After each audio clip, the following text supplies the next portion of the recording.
Pansamantalang nakalaya matapos makapagpiyansa ang inarestong driver ng NBI kasunod ng nangyaring pamamaril sa Senado.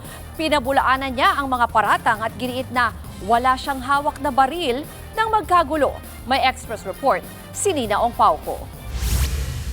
Sa kauna-unahang pagkakataon, humarap sa media ang inarestong driver ng NBI kasunod na nangyaring pamamaril sa loob ng Senado. Itinanggi niyang namaril siya nang mangyari ang gulo. Nauna na siyang sinampahan ng mga reklamo kabilang illegal possession of ammunition at direct assault. Wala po akong ipatok na kahit anong uri ng baril. Simula nung pumunta kami at hanggang nakabalik po ako. Kwento niya, bilang driver ng NBI, ipinagmaneho niya lang ang mga agent na inatasang magbantay sa GSIS building. Wala raw siyang dalang baril noong gabing magkagulo sa Senado. Mapapatunayan din daw yan ng mga video sa insidente. Sa inilabas na video ng NBI, nahagip ang nakaputing lalaki na tinukoy bilang inarestong driver. Makikitang radyo lang ang hawak niya habang may nakasabit na jacket sa kanyang braso. Nauna nang kinumpirma ng PNP na nagpositibo sa paraffin test ang driver. Pero hindi pa masasabi ngayon kung nagpaputok nga siya ng baril.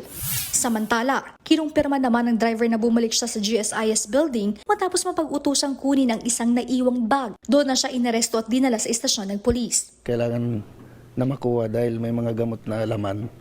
Kailangan ng may-ari.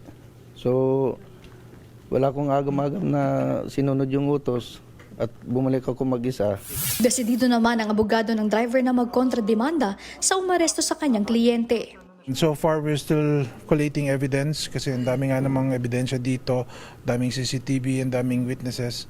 So we're sorting through that and we'll make the move. Nagbabalita mula sa Frontline, Nina Ongpauco, News 5. Mga kapatid, Ruth Cabalco, para sa mabilis na pasada ng mga balitang dapat niyong malaman, mag-follow at mag-subscribe sa social media pages ng News 5.